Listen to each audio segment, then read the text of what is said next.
আসসালামু আলাইকুম। সবাই কেমন আছেন? আমার শুভাকাঙ্ক্ষীরা, আমার ভাই বোনেরা, আমার বন্ধুরা, আশা করছি ভালো আছেন। আমিও ভালো আছি।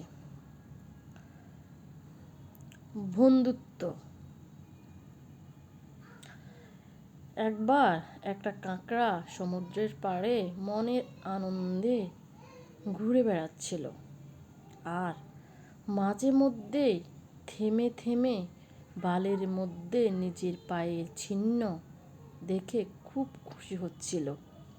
তারপর পিছন পিছন পায়ের চিহ্নগুলোও এগিয়ে আসছে দেখে সে খুব আনন্দ পাচ্ছিল। হঠাৎ একটি ঢেউ এসে তার পায়ের চিহ্ন মুছে দিয়ে চলে যায়। এটা দেখে কাঁকড়াটা ভীষণই রেগে যায়। ও তখন ঢেউকে বলে, এই ঢেউ, আমি তো তোমাকে নিজের বন্ধু ভাবতাম, কিন্তু তুমি এটা কি করলে?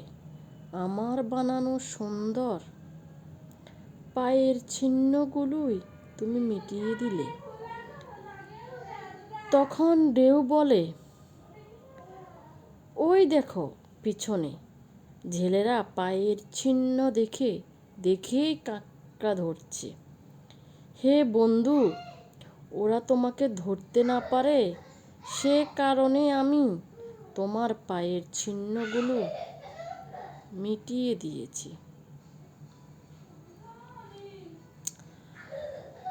সত্যি কথা এটাই যে অনেক সময় আমরা সামনের মানুষটার কাজ অথবা কথা বুঝতে পারি না। মনে মনে কিছু একটা কল্পনা করে নিই, আর সেখান থেকেই তৈরি হয় ভুল বোঝাবুঝির, যার ফলে অনেক সময় বন্ধুত্ব ভেঙে যায়। আসলে আমাদের উচিত সামনাসামনি কথা বলা।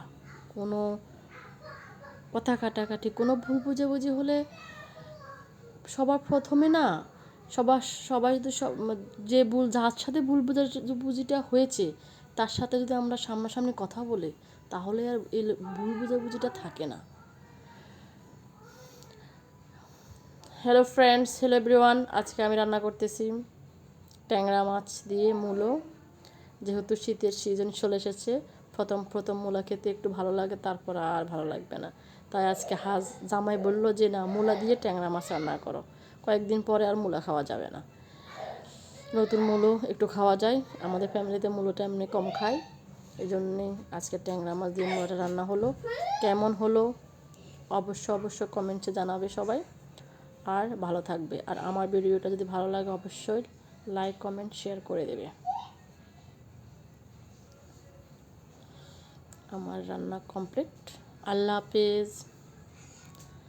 সবাই ভালো থাকবেন, সুস্থ থাকবেন, সকলের মনের আশা পূর্ণ হোক, সকলের বন্ধুত্ব অটুট থাকুক, সবার সাথে সবার ভালো সম্পর্ক বজায় থাকুক, এই কামনায় আজকে পর্যন্ত শেষ করলাম।